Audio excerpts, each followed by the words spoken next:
Olá, meus amigos, Deus abençoe a todos vocês e abençoe de fato, de verdade. Aliás, quando a gente fala Deus abençoe, é claro que a gente quer que Ele venha nos abençoar, mas essa bênção que nós almejamos, que nós queremos, quer seja para os outros ou para nós mesmos, essa bênção depende da nossa consciência, da nossa inteligência, do nosso raciocínio, ou seja, depende de uma fé consciente. A fé consciente trata de uma fé obediente. E não tem ninguém na Bíblia, quer dizer, claro, excetuando-se o Senhor Jesus, claro. Mas, fora dele, ninguém que a gente possa, assim, se espelhar para seguir uma fé inteligente do que Abraão. Abraão foi, assim, um modelo de fé. Um modelo de fé.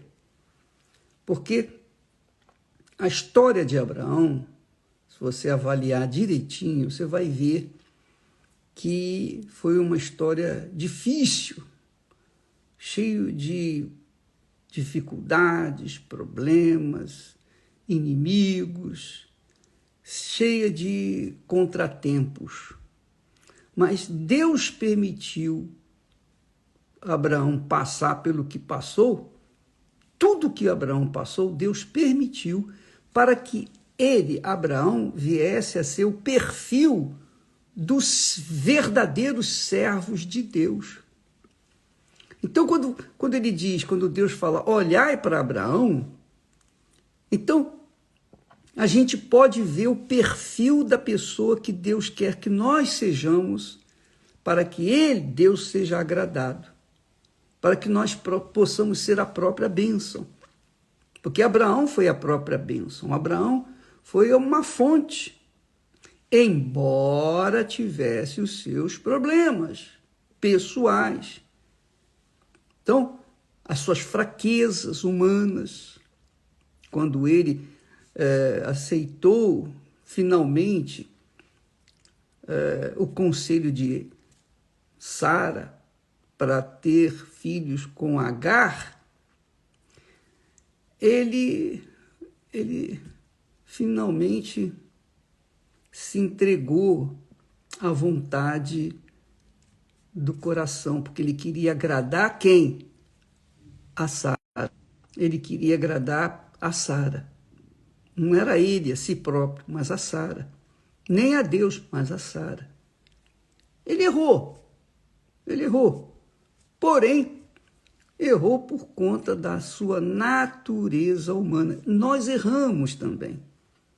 Nós falhamos também. Todos nós somos susceptíveis aos erros. Por quê? Porque somos vasos de barro, como o apóstolo Paulo fala. Contudo, nestes vasos de barro, há o grande depósito de ouro, puro, puríssimo, que é o Espírito Santo.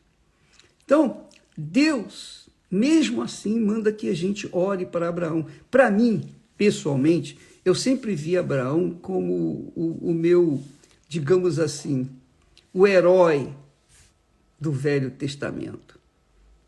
Porque ele foi um homem de fé. Você sabe lá o que é chegar ao ponto de sonhar, desejar, almejar um filho que Deus só veio lhe dar quando ele estava com 100 anos, quer dizer, 25 anos. Abraão viu, depois de 25 anos que Deus o chamou, Abraão viu o seu filho tão querido, Isaque, nascido da sua própria esposa, mesmo numa idade avançada. Quer dizer, Abraão tinha 100 anos e a Sara tinha 90. E ela era estéril, mas ainda assim ele viu, pegou nos braços o seu filho tão querido. E quando o filho estava com 6, 7 anos, mais ou menos, então Deus lhe pede aquele filho para ser sacrificado no Monte Moriá. E Abraão obedeceu. Ele nem falou com Sara, falou para ninguém. Ninguém sabia, só ele e Deus, mais ninguém. Mas ele obedeceu. Quer dizer, a obediência envolve sacrifício. A obediência à palavra de Deus envolve sacrifício. Também o pecado envolve sacrifício. Você tem que sacrificar o seu eu para não satisfazer a sua carne. Então, é questão de inteligência, só de inteligência. Por exemplo, como está escrito, tudo que o homem semear, isso também ceifará. Quer dizer, se eu uso a minha inteligência, se eu uso a minha capacidade de raciocínio, que todos nós temos, todo ser humano tem, não importa quem seja, não importa se é bom, se é mal, não importa quem você tem essa capacidade de raciocínio e decidir o que é melhor para você. O que você plantar hoje, você vai colher amanhã. O que todos nós plantarmos hoje, nós vamos colher amanhã. Nós colhemos hoje o que plantamos ontem. E não podemos colocar a culpa das nossas más plantações em Deus ou em ninguém. Nós plantamos o que era mal, então vamos colher o que é mal. Então, eu costumo dizer que eu quero que a minha sorte vá para os quintos do inferno. Eu não dependo de sorte, porque eu não sou burro, eu não sou estúpido, eu sou um ser inteligente. Deus me deu a capacidade de raciocínio. Eu não vou depender de sorte, porque eu sei que a sorte e o azar vêm da mesma fonte, que é o inferno. Então, eu dependo o quê? Do meu raciocínio, da minha inteligência, da minha fé, a fé no meu Senhor. Então ele manda que a gente ande na justiça. Se eu ando na justiça, eu ando tranquilo, eu ando com fé, eu tenho a minha consciência limpa. Pode o mundo desabar na minha cabeça, o mundo vai se espatifar e eu vou continuar de pé. Por quê? Porque está escrito. Está escrito. E a justiça, quem anda na justiça anda com Deus.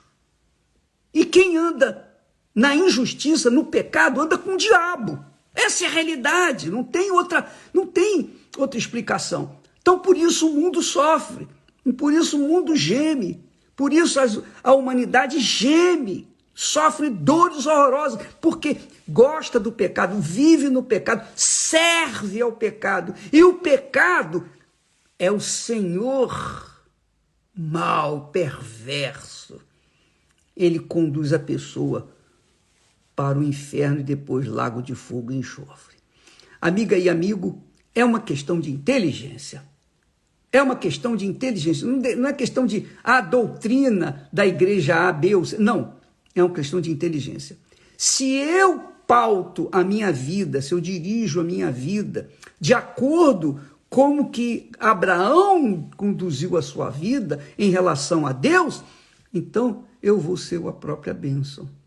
Porque Deus é grande, Deus é infinitamente grande e perfeito, Ele não faz nada errado, Ele não erra, Ele não comete erros, falhas, não, Deus é perfeito, porque Deus é justo, é a própria justiça, e quem é de Deus anda na justiça, no que é certo, não é só você dar o troco certo que você faz, se conduz à justiça, é você, o pensamento seu, o que você quer para os outros.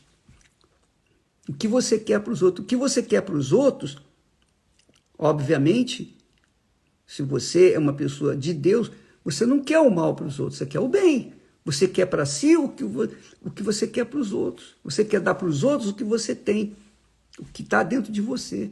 Se você é mau, se você anda na injustiça, você tem inveja, você tem cobiça e coisa dessa natureza. Então, amiga e amigo, coloque a sua fé, paute a sua fé dentro do que está escrito na palavra de Deus, porque o que está escrito, está determinado, está consumado, não tem jeito de mudar, porque foi Deus que falou. Que legal. Então, é assim que eu entendo a pessoa ter o Espírito Santo. Quando ela é centrada, equilibrada, ela vive com a sua vida de acordo com a palavra de Deus. Falhas, erros administrativos, todos nós cometemos. Mas, moral, não. Um erro moral, não. Isso a gente, quem é de Deus, evita, foge. Até porque Jesus manda que a gente ore, ó Senhor, livra-nos de cair em tentação e de todo o mal. Então, amiga e amigo, paute a sua fé em cima daquilo que Deus falou. Olhai para Abraão, meu servo. Olhe para Abraão. Quando eu o chamei, ele era só. Ele era só. Mas eu o chamei, o abençoei e o multipliquei. E hoje nós vemos aí filhos de Abraão, ou melhor, descendentes de Abraão, não filhos, mas descendentes de Abraão que enchem o mundo. E foi por isso que Jesus falou, buscai as ovelhas perdidas da casa de Israel. Então a Igreja Universal do Reino de Deus está buscando, procurando as ovelhas perdidas da casa de Israel. Bem, eu estou falando isso para vocês porque é o que eu tenho para dar para vocês. O que eu tenho tido, o que Deus tem me dado, eu tenho dividido com todos. Essa é a maior riqueza que alguém pode ter na vida, porque é uma riqueza eterna, porque a palavra de Deus não morre. A palavra de Deus é espírito e é vida. A palavra de Deus acontece independentemente das circunstâncias. A palavra de Deus acontece independentemente se vai chover, vai fazer sol, se vai fazer calor, se vai ter trovoada, se vai ter maremoto, terremoto, não importa. A palavra de Deus é a mesma e vai permanecer. E quem vive na palavra, vive eternamente, porque a palavra é o Senhor Jesus Cristo. Deus abençoe a todos e até amanhã, em nome do Senhor Jesus.